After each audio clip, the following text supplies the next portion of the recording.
salaamaaleykum les internautes rek ñi ngi amoon mbégte rek ak contentement di ñëwaat ak yéen ci émission Asmin Sport nag tey nag ci Oslo lañ koy jagleel ñëwoon nag seet si coach bi di Alioune Mbaye muy nit ku baax nit koo xam ne tey jii nii mun nañu wax ni nit ku général la nit ku social la nit ku mën a sonn ci doomu aadama waaw mun nañu wax ni am na xale yu bëri yoo xam ne tey jii nii mun nañu wax ni jaar na ci loxoom moo tax nag moom war a ànd ak yéen rek war a def ak moom émission boo xam ne tey jii nii bu dal lay def maanaam petit déjeuner laa koy tuddee waaw parce que tey jii dafa nekk nit koo xam ne wax dëgg yàlla li mu ma may yombul parce que tey jii ni mënoon na fekk tey jii ni mu pare entraînement sax dem nekk ci leneen mais bi ma ko woowee rek daf ma ko acceptel kon maa ngi lay ziar di la nuyu di la bëggee coach Alioune Mbaye maa ngi lay ziar. maa ngi lay delloo ziar di la nuyu yow ak sa technicien di rafetlu tamit rencontre bi ma am ak yéen parce que di wane rek ñun dañoo war a nekk à votre disposition parce que yéen ñuy wane parce que li ngay def nii football local bi.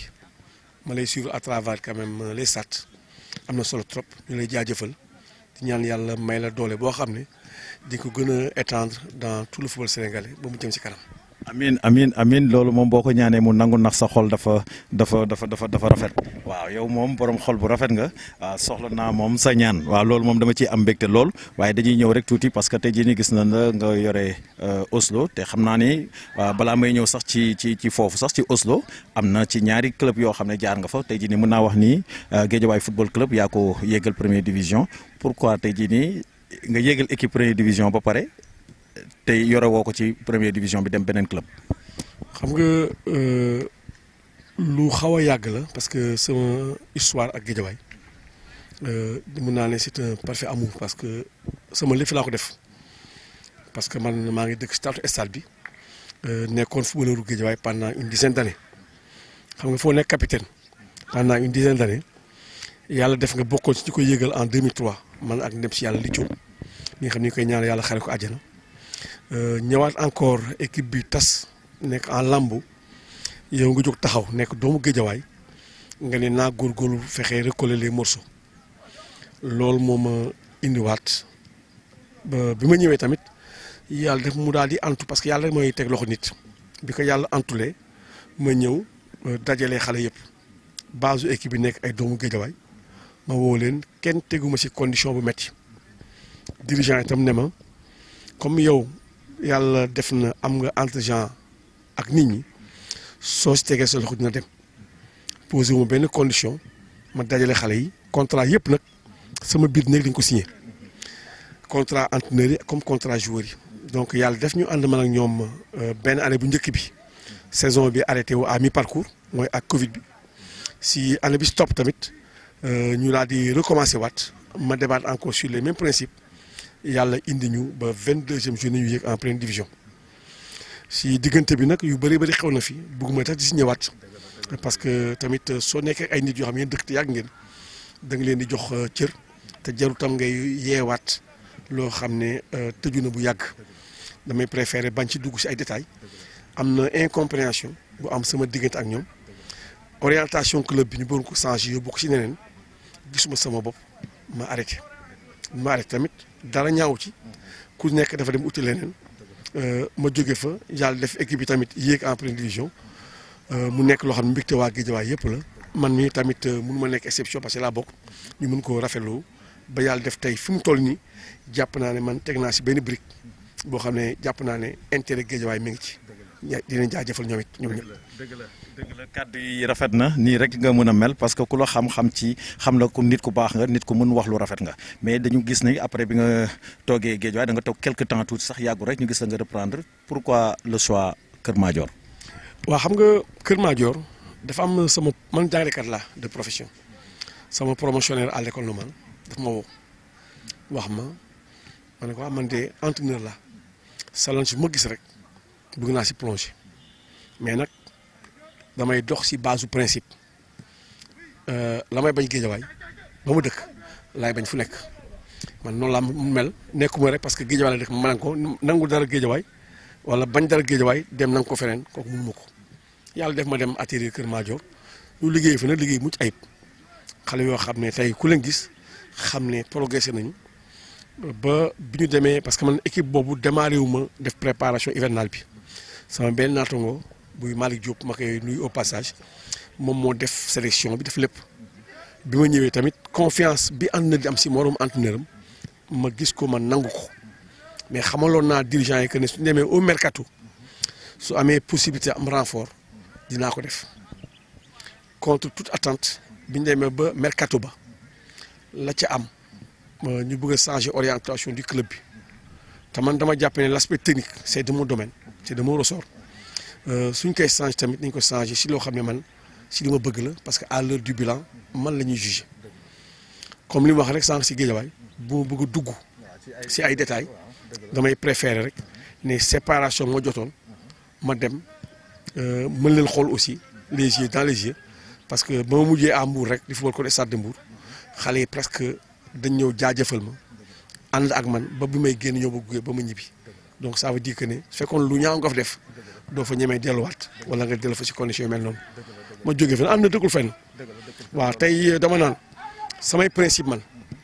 su fekkoon damay def les 28 équipes de ligue professionnelle en gardant mes principes may jóge fii dem fële ba def 28 yëpp du ma yàqal dara dinaa ko def parce que dafa am lu ma gëm ne si loolu laa nekk te ku si nekk tamit si football bi dafa am fu war a yem te nit ñëpp aussi yemuñu nag am na ñoo xam ne loo leen teg rek ñu nangu ko mais man am loo xam ne soo ma ko tegee vraiment damay bañ ba tëdd suuf waaw moo tax waaw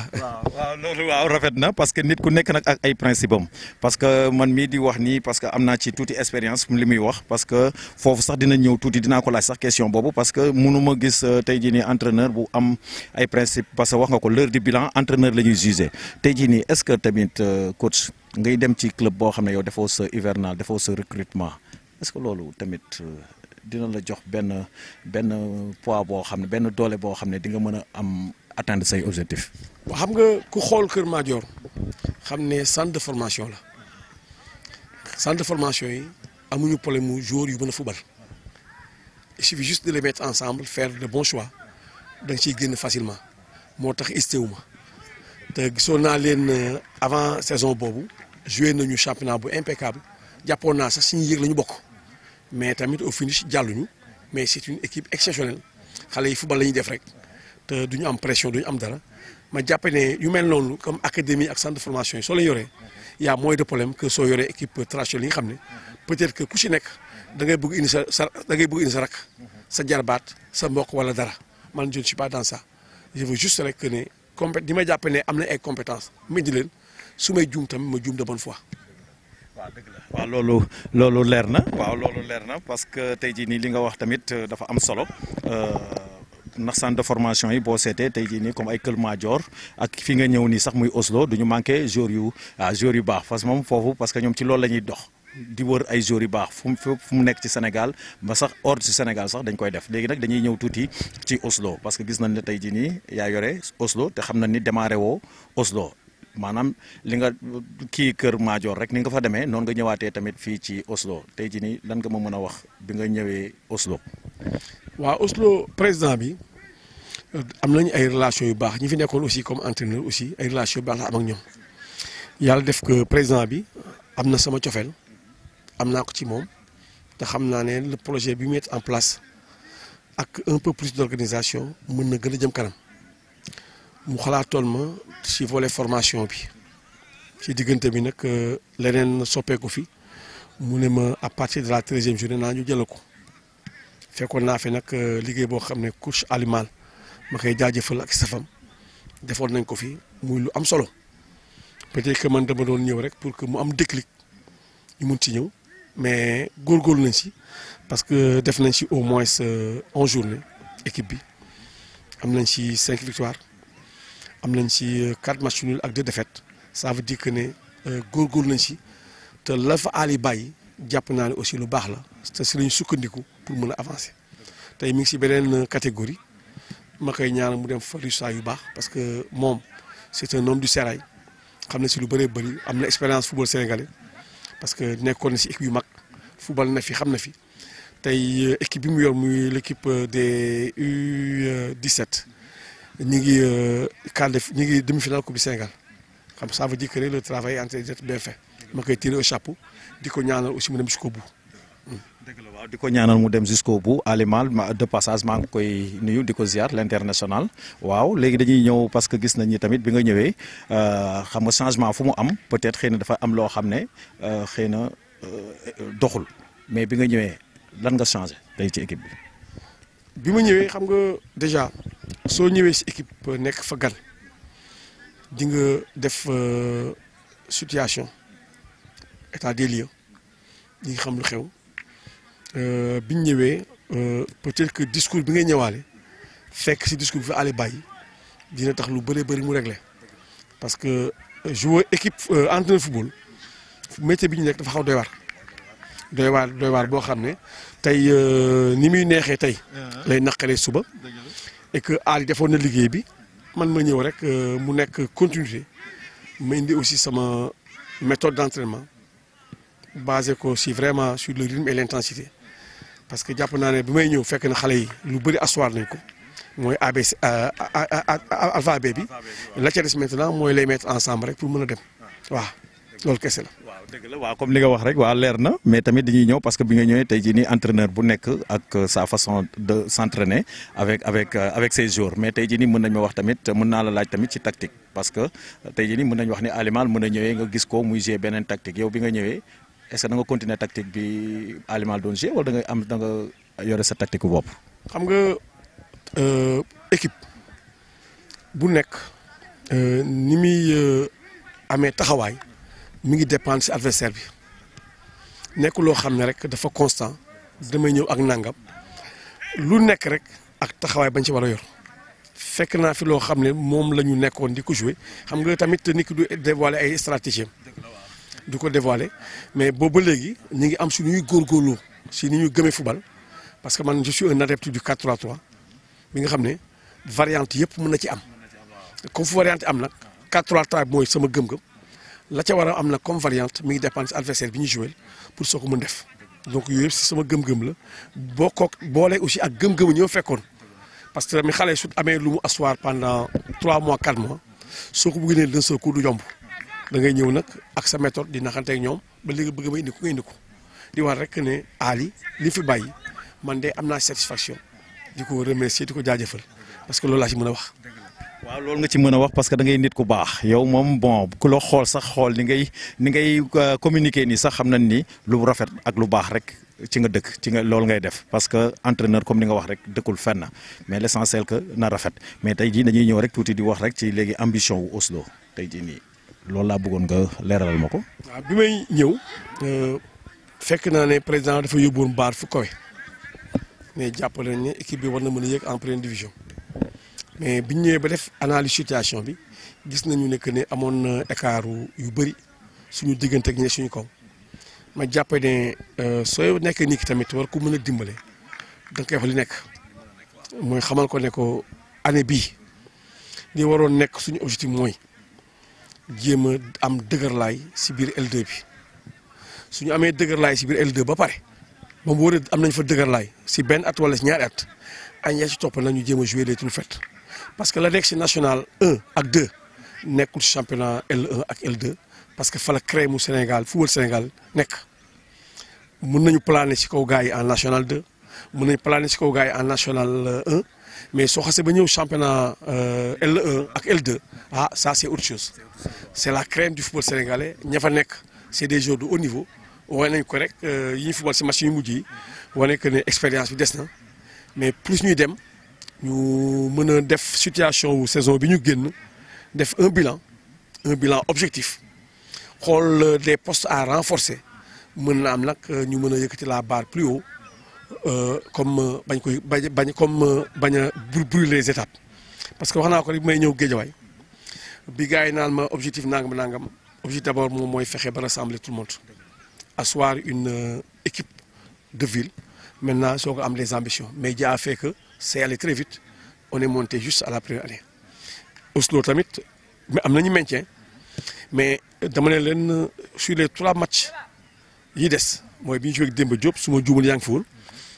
nañu bañ a fo parce que loo for rek mu rattrapé la j'ai eu la défaite contre Demba Diop m'a fait mal et très mal. J'ai pas trop parlé à mes joueurs, je suis rentré comme ça. Parce que tamit nit du fooye ay matcham. Parce que man mënu maa calculer mënu ma fi nekk naan damay jouer match bi pour arranger diw wala diw wala diw, ça ne m'intéresse pas. Li ma intéressé, j'ai une image à soigner.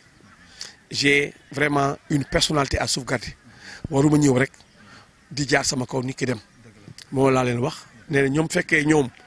mën nañ am légèreté boobu nañu xam ne man Aliou Mbaye mënu ma ko am parce que suba mën na ma topp waaw te loolu lay bañ. dëgg la waaw dañuy ñëw parce que dañuy ñëw foofu tuuti parce que gis que jot naa sa équipe bi jot naa def ay entretien ak sa capitaine yi mais damay gis ñoom souvent ñu ngi kii ci expérience. waaw lu ñu wax ñu ne dañu manqué expérience te xool nañ ñi sax li ñu mujjee jouer am na ci joueurs yoo xam ne sax dan na bon am na benn jàngat boo xam ne am nañ ko ci xam naa ne bu ñu doon à refaire am na yu bëri yoo xam ne dal na leen ci biir championnat bi du leen dal. wax nañ dëgg parce que football tamit loolu la xam nga dégg ñoom ñoo ko def ñoom ñu nekk joueur sakatuma man entraîneur bi nga xam ne dama am staff may liggéeyal mooy rek ñu heure bi ñu toog c'est l'heure du bilan ñaari match des na expérience boobu suñ ko allié ak la jeunesse dañ xool lu mën a joxe xool aussi objectivement quels sont les postes yoo xam ne war nañ ci mën a gën a taxawaat mën ci liggéey uti ko pour que vraiment ñu am une équipe boo xam ne dina mën a représenter dignement Oslo dans le championnat de L2. D'accord dañuy ñëw léegi xam naa ni balaa may ñëw sax ci question bi ma la bëgg a poser dama lay laaj rek ba xam tey jii nii yaa ngi fii pour la saison prochaine. En tout cas j'avais signé avec le président Youssou pour 2 ans maa ngi soog a joxeel presque bay du woon saison moitié saison la il m'a renouvelé encore toute sa confiance pour ñu ànd liggéeyaat parce que wóolu na ma am na confiance yi man gis nañu liggéey bi ñuy liggéey aussi tamit doy na ko. Mais un entraîneur ce qui le retient c'est juste les résultats. waaw d'accord foofu nag moo tax ma bëgg la ñëw nag ci sama question bi parce que gis nañ Youssouf Fall xam nañ ni ku ko xam ni ku xam joueur la ku mën a wut joueur la ku nangoo dépenser ci joueur la tey jii nii dañuy gis muy def ay recrutement yoo xam ne c'est à l'étranger mooy ci sous-région bi gis nañ ko ay Mali Guinée yooyu yëpp muy am ay joueurs yu jógee foofu est-ce que tey jii nii comme booy préparer sa saison déwén ak li nga wax ci renforcement est-ce que di nga ci waxtaan ak moom ci ay recrutement ak ci renforcement bi. bi ma fi ñëwee ba léegi jóguma di waxtaan ak moom parce que Youssou il faut ñu koy dimbali ñun ñi mu wóolu indi si wetam il faut tamit su ko war a wax déedéet ñu wax ko déedéet suñ ko war a wax waaw ñu wax ko waaw parce que man nekkuma koo xam te aussi damay rek nit ki di ko raay boo xam ne suba à l'heure du bilan damay sëgg damay bañ toujours di baisser la tête Youssou lépp lu ma ko war a wax luy njariñu équipe bi dama koy wax recrutement nag dafay nekk un recrutement complémentaire. Parce que football du ñëppay mën football am na ñoo xam ne football nga am na ñoo xam ne ci football lépp lu ñuy wax tâche ingrate ñoom ñoo koy def ñoo xam ne marqué lañ mën mënuñu football ñoom fu ñu war a marqué ñu marqué ñii défendre lañ mën ñii attaquer lañ mën donc soo defee mayonnaise boobu nag mu jël forme loolu mooy équipe mais dajale ñëpp ay de bons joueurs moom jàpp naa ne amoo équipe parce que mën na am tey soo boolee Mamoud ak Aliou Mbaye ñu xam ne peut-être bi ñuy joué ñoom marquage bu ñu ko wala aay ñu ci nga boole ñu encore ak ñoo xam ne ñëpp ils sont offensifs finalement au risque de prendre beaucoup de buts waaw. waaw loolu parce que damay dëggal li nga wax parce que 11 techniciens moom mënuñoo bokk benn nekk ci benn équipe moom waaw. il faut que ay ouvrier xam nga équipe loolu la équipe dafa mel ni rek tey. waaw dafay jël dafa am ñi day am léegi nag loolu moom moo indi xam nga nekkul loo xam ne ñëpp rek ñëpp dañoo nekk base. su ñëpp ay bassiste moom day indi ay problème donc ñu am solo ñu am nangam ñu yooyu moo si nekk loolu la may def équipe loolu la équipe demee nag waaw comme orchestre rek ku nekk dafa am looy jouer le gardien pour sauvegarder les buts la défense pour créer équilibre bi am diggante phase offensive ak phase défensive donc yooyu moo ci de bëri na loo xam ne mën na ci wax pour mën ci avancer. dëgg la waaw dëgg la léegi dañuy ñëw tey jii nii bon comme ñu ngi ci c'est l'heure du bilan tey jii nii nag boo doon tëj ci bilan boobu rek ci saison bi tey jii nii lu positif la Oslo am wala lu mi négatif laay wax wala mi positif. Je dis un bilan mitigé où on a alterné le bon et le moins bon l'expérience y est pour quelque chose mais aussi tamit le manque de concentration de beaucoup de nos footballeurs aussi y est pour quelque chose parce que le football engagement la quand quelqu'un t'empêche de venir vers ses buts il faut lui empêcher de venir vers les siens donc c'est important man daal Mamoud mi yaa may marqué bëggoo ma romb la yow itam naa def tout pour que yow itam doo ma romb parce que tam loolu mu am ñun ñi fekkoon football amul woon def su laajul woon un aspect défensif ba léegi mën ngaa jouer man mën naa jouer mais dafa laaj nag des efforts yu permanents aussi bien en phase offensive qu'en phase défensive. waaw dañuy ñëw parce que tey jii nii comme li mu wax leer na ci saison bi mën nañ wax ni bilan bu mitigé la wax Oslo mais ba tey rek dañuy dem rek parce que ku gis Oslo xam ni équipe bu am ambition la parce que gis nañ ko ci seen président léegi dañuy ñëw léegi xam naa bu ñu génnee foofu rek dañuy ñëw tuuti rek ci football local bi tey jii loo gisee football local Sénégal. xam nga suñu xoolee saison bi tombeek Sénégal gagné Coupe d'Afrique qualifié mondial am na beneen engouement boo xam ne am na. te suñu xoolee championnat aussi c'est des équipes yoo xam ne des équipes joueuses nekk mu ngi cité équipe bu mel ni Jaraaf Casa Sport bëri nañu Tëngéej ça veut dire que les équipes se tiennent de très près et que le niveau bi ñuy joué niveau bu acceptable la waaw mais nag ndax lu koy téyewaat loolu la ñuy xool parce que les équipes sont là mais le seul hic mooy que les présidents souffrent parce que équipe yëpp benn nit moo ko yor benn poche moo ko yor. su fekkoon am nañ accompagnement wu état mën na régler lu bëree bëri ci football sénégalais jàppoon naa ne bi ñu gagné coupe d'Afrique bi qualifié mondial jàppoon naa ne état du xaar dina fekk mu doté équipe bi de véhicules yu leen di yóbbu doté leen de subvention boo xam ne dina permettre à ce que ñu alloué leen ay terrain yoo xam ne mën nañu fa am espace bu ñuy jouer ba équipe bu nekk am nga ko loolu daal bëgg naa tam nit ñi bàyyi ko xel pour li des. léegi nag comme ni nga wax rek comme ci football local bi loolu kii nañ parce que équipe moom football moom sponsor yi tamit dañ ci am solo parce que li nga wax noonu foofu moom am équipe yi am moyen parce que tey jii ni suñu sañoon tamit suñu équipe yëpp am ay car am seen ay complexe ba nga xam tey jii ni suñu football bi tamit dina gën a jëm kanam parce que bu nee Sénégal wax ni pays de football la waaw loolu mais léegi dañuy ñëw tuuti rek ci xam naa ni ñu ngi ci daanaka ci fin wu émission bi dañuy ñëw parce que dafa tombeek tamit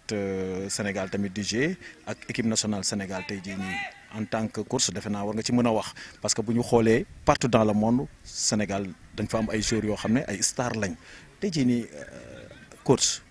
boo doon gérer loolu ñaata joueurs lañ yore yoo xam ne tey jii nii pour am continuité boo xam ne tey jii nii Sénégal war na mën a tegale ay années di jël ay Coupe d'Afrique. merci Mamoun question bu mu neex la parce que tamit maa ngi siy wax démb rek si benn rajo de la place ma ne leen Sénégal li mu am nii. beneen cycle moo juddu dafa ñu daloon bii dem Caire 86 dafa fekkoon ñu am génération de footballeur bu nekkoon partout en Europe di fa jouer bi ñëwee en 2002 amaan nañ la même chose mais profité wuñ si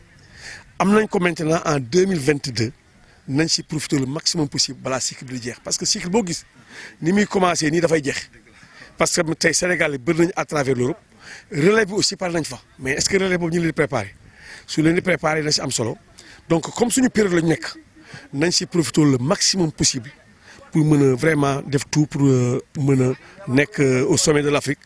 et mën a bousculer un peu la hiérarchie au niveau mondial loolu am na solo nañ ko bàyyi xel bu baax a baax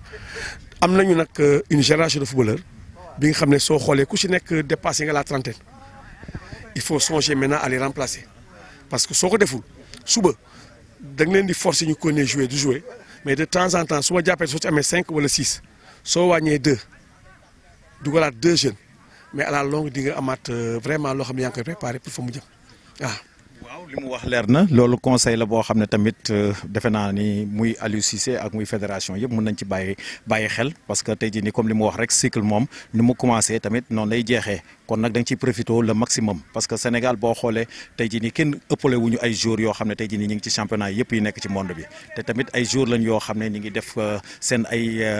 def ay performances yoo xam ne tey jii nii mën nañu wax ni ñëpp a koy nangu kon nag loolu nag dañ ciy bàyyi xel rek quoi incha allah léegi nag boo doon wax sax sa kàddu gu mujj rek ngay wax rek ak message bi nga xam ne tey jii nii mën nga ko lancer les jeunes joueurs yi nga xam ne tey jii nii dañu opté pour nekk professionnel ëllëg li mu laaj ak yooyu ak football ak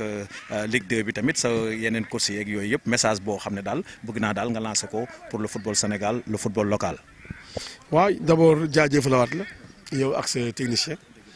di tamit nuyu sama collègue entraîneur yëpp fu ñu mun ci nekk si catégorie bu ñu ci nekk di wane ne suñu liggéey yombul. nañu rester rek fidèle à nos principes fexe ba suñu image buñ ko yàq bu ñu ko kenn yàqal ñu continuer liggéey bi demander aussi au président d'être patient. waaw maa ngi ak capitaine Oslo Mansour Seck maa ngi lay ziar. waaw maa ngi lay ziar di leen nuyu di rafetlu seen teewaay li ngeen ñëw suivre entraînement Oslo Football Academy. waaw kontaan rek mbégte la ci ñëw fii ci Oslo ñëw nag maa ngi taxaw ak ci sama deuxième sa adjoint Aziz Ballo maa ngi lay ziar. waaw maa ngi lay sant di la gërëm yow dem di la nuyu di la ziar waaw di rafetlu seetaan si bi ngeen ñu seetaan si fii waaw. d'accord waaw merci parce que gis nañ xam nañ ni Oslo équipe la boo xam ne équipe bu am solo la équipe boo xam ne mën nañ wax ni dafa prouvé ci football Sénégal laa ko mën tuddee parce que bu ñu xoolee fi mu commencé ak fi mu nekk nii ñu xam ni équipe bu mag la équipe bu baax la léegi dañuy ñëw tuuti rek ci saison bi parce que gis nañ xam nañ ni saison bi daanaka ñu ngi ci fin bi parce que tey jii ni boo leen den jàngat seen saison bi ngeen def question bi yéen ñaar a ko bokk dama koy njëkk a jox premier capitaine rek di muy Mansour Seck tey jii nii loo may wax ci saison bi ngeen def ren. waaw saison bi boo xool saison en apprentissage la parce que ñu ngi yoon national ñu ngi door a ñëw si élite football Sénégal muy Ligue 2 waaw. waaw tey jii nii waaw ba tey rek damay ñëwaat ci Aziz laaj ko moom it nan la gisee saison bi. waaw saison bi moom nu ma ko gisee moom mooy que daaw national indi dañ nekkoon ren ñu yéeg Ligue 2 waaw lu ma gis moom mooy que dañoo manqué expérience quoi moo tax waaw moo waral lii nii yëpp situation yi ñu nekkee yëpp. expérience moo lañ manqué quoi man loolu laa gis waaw. tey jii nii da nga ne dañu manqué expérience bi comme li nga wax rek di ngeen manqué noonu tey jii nii da ngeen am ay fait yoo xam ne ci biir saison bi da ngeen ko def xam ne manque d' expérience moo la ko def mën nga ma ci tojal tuuti rek loolu. waaw comme man si sama côté comme man tey jii match yi nii ma koy terminer nii moom laa ko waroon commencé bu njëkk waaw loolu la woon ni expérience bi tamit da siy joué quoi si man si sama côté parce que nu ma terminer nii moom laa waroon commencé xëy na amaana bu ma commencé woon noonu li yëpp mënoon nañu si bañ a fekk quoi waaw. waaw ma ñëw ci capitaine parce que gis nañ ni saison bi tamit xool nañ ni des fois duñ la gis des fois dafa mel ni da ngay am ay gàllankoor tuuti rek ci ay côté blessure. si boo xool début même hivernal ma normal ak club bi dama amoon blessure dama amoon déchirure si cuisse. en plus bu ma ñëwaatee commencé naa jouer mais après dama gaañuwaat toog naa 3 matchs nii joué maa ngi door a def sama retour muy pour jouer ji match kon Sonacos waaw blessure yi ñoo ma xaw a sonal waaw léegi dañuy ñëw tuuti parce que gis nañ ni xam nañ ni Oslo def ngeen benn recrutement bu baax tey jii nii est-ce que ñàkk dem première division est-ce que loolu du regret ci yéen. bon benn côté pour man. am nañ qualité de joueur yoo xam ne waroon nañ mën a yéeg liggéey parce que équipe yi ñuy dajeel yëpp ëpp ñu comme qualité de jeu wala qualité de joueur ak yooyu noonu mais expérience bi da ciy joué comme li ñuy wax rek expérience da ciy joué carrément quoi waaw. expérience parce que gis nañ comme li nga wax rek yaa ngi confirmer li Aziz wax ne chaque jour ci côté expérience waaw football mi ngi noonu rek expérience moom pour nga am ko foog nga joué waat mais tey jii nii Aziz dañuy ñëwaat ci yow parce que gis nañ xam nañ yàgg nga Oslo mun nañ wax ni def nga fa lu mu bon 3 ou 4 ans. 8 ans. 8 ans waaw yow moom boo waxul ci Oslo kenn du wax tey jii nii boo ma doon wax différence su deuxième division ak national bi ngeen jógee loo ma ciy wax. waaw si man tey jii sama deuxième division bi moo gën a metti national in bi waaw parce que deuxième division joueurs yi nga fay fekk la parce que da nga fay fekk ay joueurs yoo xam ne dañu yàgg football quoi ay joueurs yoo xam ñoo la ëpp expérience amaana sax ñoom ba ñuy football yow footballoo kon ñoom ñoo la gën a miin terrain bi quoi si man loolu la quoi loolu laa gis waaw. léegi ma ñëwaat ci capitaine rek loolu yow looy wax ci loolu tamit ci différence su D2 bi ak national bi. waaw D2 booy xool match yëpp final lay doon te boo xoolee national in bi presque xaaju équipe yu bëri ay Dakar lay nekk ak yow li ngay génn sa du bëri mais D2 boo xoolee booru safari bi di nga dem Diourbel dem Thiès dem lii bokkul D2 moo gën a metti que national une daal niveau bi moo gën a jug par rapport ak national une. kon tey jii nii li ngeen wax yëpp yéen a bokk boo xoolee benn vision ci D2 bi ngeen nekk kon tey jii nii kon war ngeen xam ne lu leen di xaar déwén. waaw tey jii nii boo leen doon yokk comme déwén lan ngeen war a yokk pour mën a atteindre seen objectif. non déwén dinañ gën a yokk entraînement yi gën a déglu conseil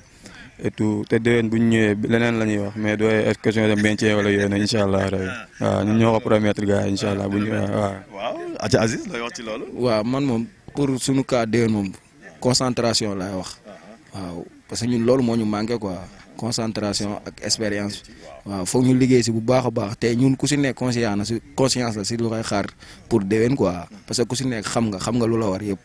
waaw comme tey gi comme man sama côté ak côté Mansour yëpp ku si nekk xam na lu ko war pour déwén parce que déwén bu ñëwee waruñu ñëwaat taxaw naan ay dañuy meñcee wala loolu dañu war a ñëw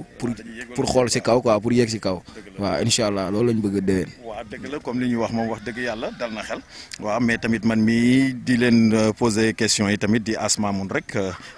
xam naa ni dama leen di ñaanal rek xëy na balaay déwén sax ngeen am ay contrat sax ba génn dem bitim réew waaw dama leen di ñaanal loolu di wax rek yàlla na ko suñu borom def mais dañuy ñëw rek terminer question bi rek ci Youssouf Fall seen président gis nañ tamit ci condition yi mu leen di teg tey jii nii comme ak équipe bi bon comme yéegu leen tey jii nii boo leen ko doon wax lancer message doo leen koy wax. waaw di ko gërëm rek parce que di ko wax loolu yombul